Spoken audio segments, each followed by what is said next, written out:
성경에서는 예수님을 하나님의 아들로 믿는 사람들을 그리스도인이라고 부릅니다. 그리고 세상에서는 이 그리스도인이라고 하는 단어가 가지고 있는 정체성보다도 훨씬 더 분명하고 뚜렷한 정체성을 가진 집단을 찾아보기 힘들 것입니다. 왜냐하면 우리가 믿고 있는 그 믿음의 대상이 너무나도 분명한 분이시기 때문입니다. 그럼에도 불구하고 그리스도인들은 신앙생활을 하면서 모든 사람이 한 가지 부인할 수 없는 문제를 만나게 됩니다. 그 이유는 바로 하나님과 인간 사이를 이간질시키는 악한 존재가 있기 때문입니다.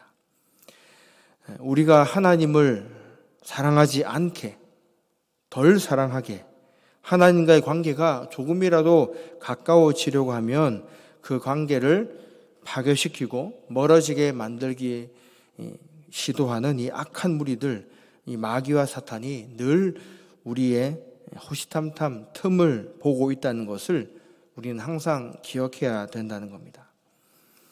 사탄은 하나님께서 창조하신 모든 창조물을 악용해서 사람들을 죄악의 구렁텅이 속으로 밀어 넣습니다.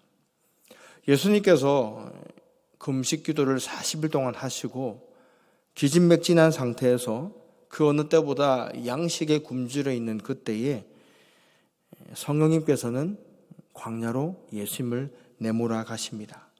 그리고 마귀에게서 시험을 받은 이야기를 우리는 너무나도 잘 알고 있습니다. 이때 마귀가 예수님을 향하여서 어떻게 공격하며 그분의 이름을 모욕했습니까? 다른 것도 아니라 바로 하나님의 말씀을 통해서 예수님을 공격했습니다. 생명의 말씀으로 우리에게 주어진 하나님의 말씀조차도 예수님을 죄악의 구렁텅이로 빠지게 만들기 위한 미혹거리로 악용하려 했던 이 사탄의 괴략은 오늘 저와 여러분들의 일상생활에서도 여지없이 드러나고 있습니다. 하나님의 말씀을 악한 용도로 사용한 것이 이 사탄의 괴략이라면 우리는 또 한 가지를 함께 기억해야 될 것인데, 하나님께 드리는 기도, 이 신성한 기도조차도 마귀 사탄이 우리들을 미혹하는 악용의 도구로 사용할 수 있다는 것입니다. 우리가 오늘 8장 1절에서 4절까지 4절의 말씀만 함께 읽었지만 사실 그 뒤에 나오는 백부장님과 하인의 기도에 대한 이야기까지 함께 연결해서 살펴보고자 합니다. 여러분들은 하나님께 드리는 기도에 대해서 어떻게 생각하고 있습니까? 한국 교회의 공식적인 모임을 보면은 예배라고 하는 글자로 끝나는 예배 모임과 기도회라고 하는 글자로 끝나는 기도회 모임이 명확하게 구분이 되어 있습니다. 그래서 우리가 새벽에 드리는 예배는 새벽 기도회라고 명칭이 그렇게 지어져 있죠. 그리고 금요일 날 함께 예배를 드리는 이 모임은 대부분의 교회가 금요 기도회 또는 철야 기도회라고 그 모임의 명칭이 기도하는 데 있다는 사실을 집중적으로 그렇게 강조하고 있습니다. 또 금요일 날 금요 모임, 기도 모임이 없는 교회에서는 특별히 수요 예배를 수요 기도회로 그렇게 명칭을 좀 더 강조해서 기도회 형식으로 진행을 하기도 합니다. 그만큼 기도회라고 하는 명칭은 우리 신앙생활 가운데 뗄래야 뗄 수 없을 정도로 너무나도 친숙한 단어인데, 문제는 그만큼 우리가 기도회의 자리에 얼마나 열정적으로, 얼마나 집중해서 하나님께 기도회의 자리를 채우고 기도에 우리의 시간들을 쏟아붓고 있는가라는 것입니다. 모든 사람들의 기도가 동일할 수가 없을 것입니다. 그리고 기도의 강도, 또 기도의 열정 또한 사람마다 제각각 다를 수밖에 없죠. 오늘 본문에서는 우리가 하나님께 올려드리는 기도가 몇 가지의 단계가 있다는 것을 우리에게 보여주고 있습니다. 3가지 단계로 함께 살펴볼 것인데, 첫 번째로 우리 그리스도인들이 만나게 되는 단계는 일상의 필요들을 습관적으로 구하는 기도의 단계입니다. 하나님을 믿고 교회를 다니기 시작하고 예수님을 내 영혼의 유일한 구원자로 고백하기 시작한 그 그리스도인의 신앙의 첫걸음마를 시작한 사람들에게 있어서 기도라고 하는 것은 매우 부자연스럽고 또 어려운 시간일 수 있습니다. 하지만 우리에게 필요한 것들을 구하는 그 기도를 우리가 행할 때에 우리는 나에게 무엇이 필요하고 나에게 지금 가장 간절하게 필요한 것이 무엇인가를 하나하나 생각하게 되면서 거기에 대해서 하나님께 우리의 욕구들을 고백하며 내려놓는 단계를 시작하게 됩니다. 오늘 본문에서 이와 같이 일상의 필요들을 습관적으로 기도하는 단계의 사람들을 찾는다면 우리는 어떤 사람이라고 얘기해 볼 수가 있겠습니까? 아마도 1절에서 소개하고 있는 예수님께서 산에서 내려오실 때에 예수님의 뒤를 따라서 함께 내려왔던 이 무리가 아닌가라는 생각이 듭니다. 예수님에 대한 소문을 듣고 또 예수님께서 행하신 기적들을 본 사람도 있을 것이고 특별히 마태복음 8장 이전의 상황들이 예수님의 산상수훈과 관계된 이야기들이었음을 우리가 살펴볼 때 적어도 예수님을 통해서 말씀을 듣고 예배를 함께 드렸던 그 사람들이 지금 예수님의 뒤를 따르고 있다는 것입니다.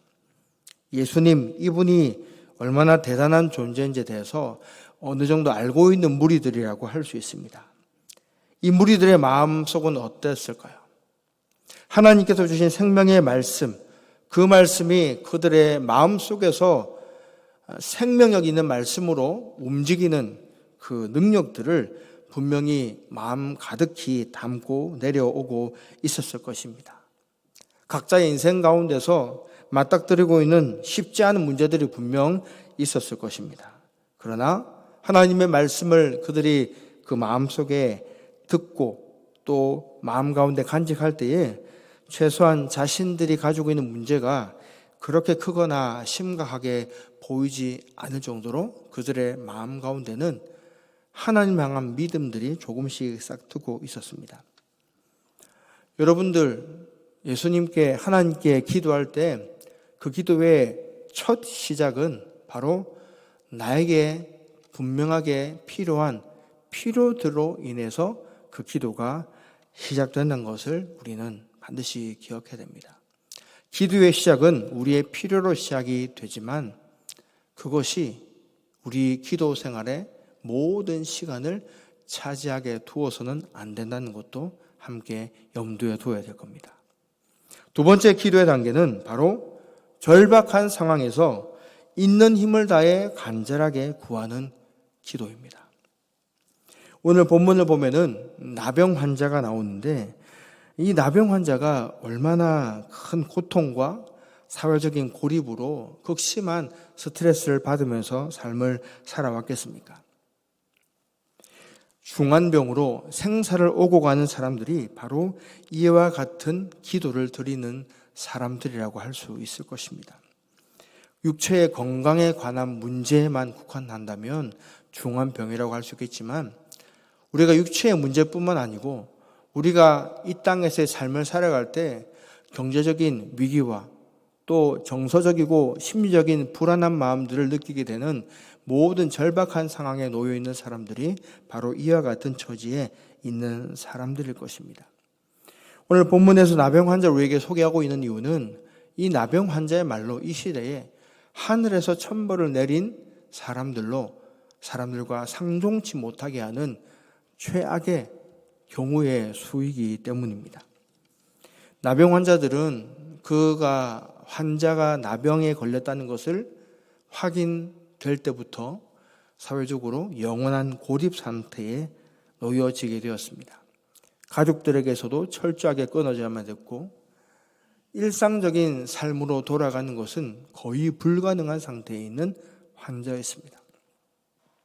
혹여나 나병 환자가 도저히 고립되어 있는 상황을 견디지 못하고 다른 일반 사람들이 이동하고 생활하는 공개적인 공동체의 삶의 현장으로 나가게 되면은 모든 사람들이 이 나병 환자를 향하여서 물러가고 자신들이 있는 그곳에서 떨어질 것을 먼저 말을 하게 됩니다. 그런데 말로도 이 나병 환자가 물러나지 않게 되면은 그 다음 사람들이 취하는 방법은 돌을 들고 이 나병 환자를 쳐서 죽이는 것입니다. 적어도 이 병이 얼마나 중하고 얼마나 위중했는지를 보여주는 모습인데, 오늘 나병 환자가 2절에서 어떻게 행동하고 있습니까? 나병 환자가 나왔다고 이야기합니다. 자신이 있어야 될 곳이 아니라 결코 있어서는 안 될 곳으로 자기가 목숨을 걸고 예수님께 나왔다는 겁니다.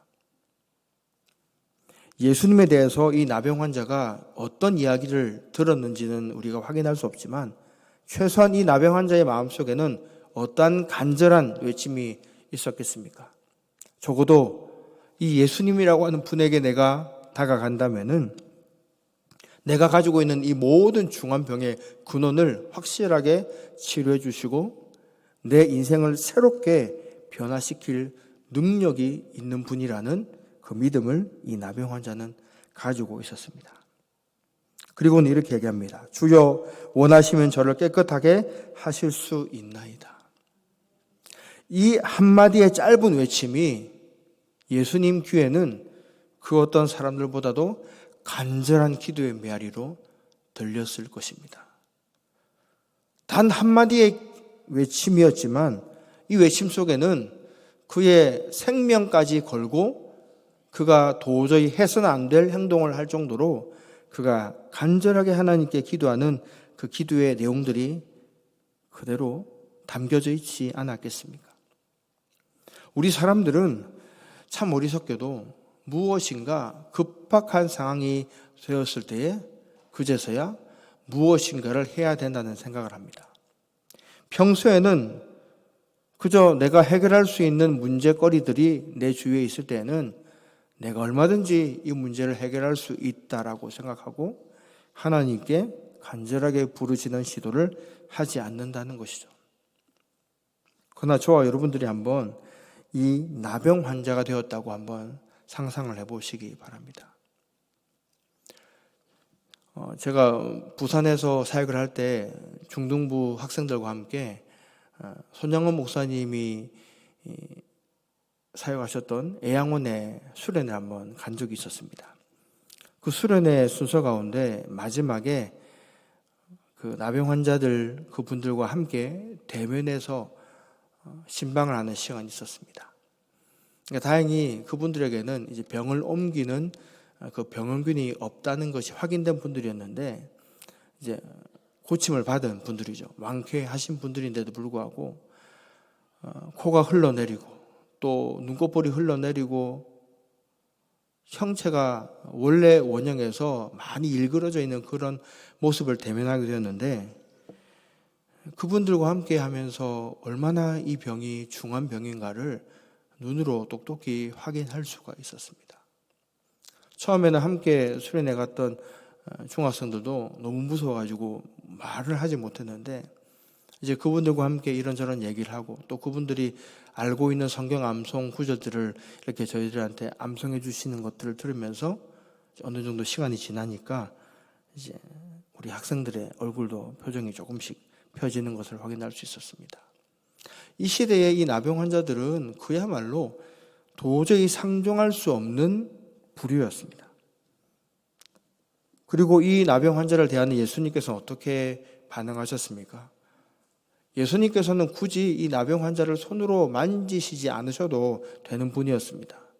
말씀으로든지 얼마든지 이 병자를 고칠 수 있는 분임에도 불구하고 예수님께서는 의도적으로 손을 내밀어서 그 나병 환자에게 손을 대셨습니다. 그리고는 깨끗함을 받으라 라고 말씀하시고 그 나병이 깨끗해졌습니다.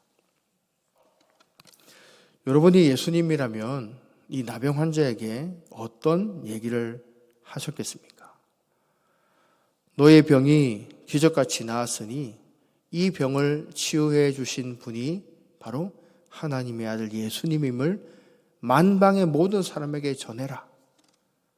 그리고 예수님을 믿도록 네가 전도해라. 이렇게 말씀하시는 것이 효과적인 사역의 방법 아니겠습니까?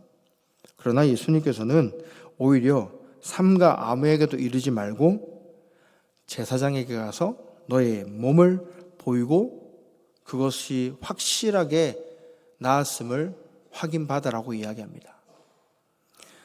이와 같은 이 말을 한 이유는 이 시대의 제사장들은 의사와 동일한 사역들을 함께 담당하고 있었고 제사장을 통해서 완벽하게 치유받은 사람임을 먼저 확인받는 것이 이 사람이 혹여나 다른 사람들에게 나병 환자로 오인받고 돌에 맞아 죽지 않을 수 있는 안전한 방법이었기 때문에 그랬습니다. 예수님께 이 병을 고침받은 나병 환자의 마음이 얼마나 기쁘고 얼마나 감사했겠습니까? 우리에게 이와 같은 중요한 문제가 있을 때에 우리는 하나님께 내가 가지고 있는 문제를 두고 기도하며 나갑니다. 하나님, 나의 이 제목을 분명하게 응답해 주십시오. 내가 가지고 있는 건강의 문제, 경제의 문제, 관계의 문제, 내 모든 심정의 이 문제와 고통들을 하나님께서 해결해 주십시오. 낫게 해 주십시오. 그리고 이 나병 환자처럼 우리가 기도의 응답을 받게 되었을 때 대부분의 그리스도인들은 어떻게 행동할까요? 그렇게 내 기도의 제목이 응답받은 것을 감사하죠. 그리고 확인한 이후에 또다시 나에게 필요한 무엇인가를 찾습니다. 나라고 하는 범주를 조금 떠난다 하더라도 내 남편, 내 아내, 내 아들, 내 딸, 내 가족 안의 테두리에서 나에게 필요한 또 무엇인가를 하나님께 어떻게 구할지를 찾고 그 기도에 또 매진합니다.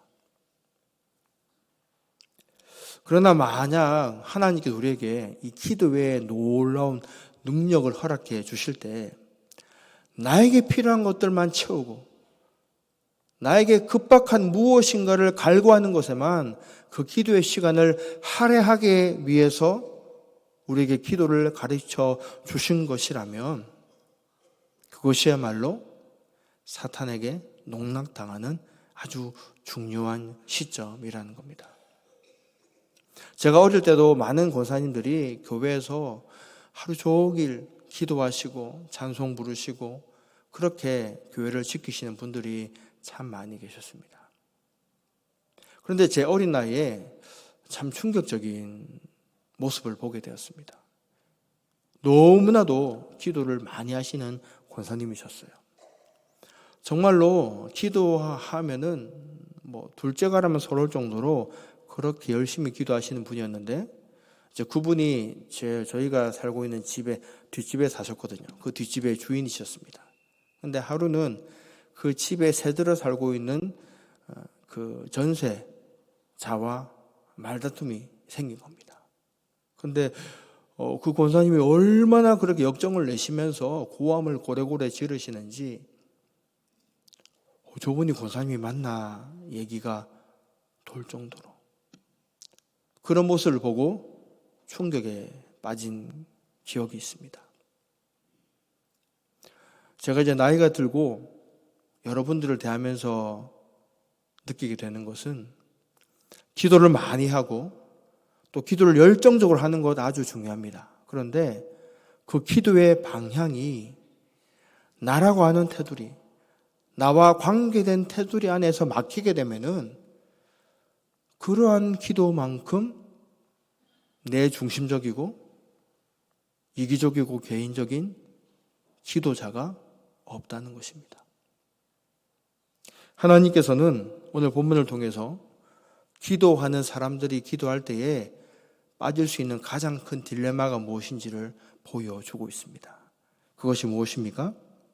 마치 받은 은혜를 나만이 간직하고 나만이 누리려고 가두어 두는 것처럼 기도 외에 이 풍성한 은혜를 나에게 관계된 것들에만 국한시켜서 내가 응답받고 내가 채워지고 나에게 필요한 것들이 가득가득 넘치게 되는 그것에 집중해서 기도에 몰입하는 사람이 있다면 그것은 하나님께서 원하시는 올바른 기도의 모습이 아니라는 것입니다.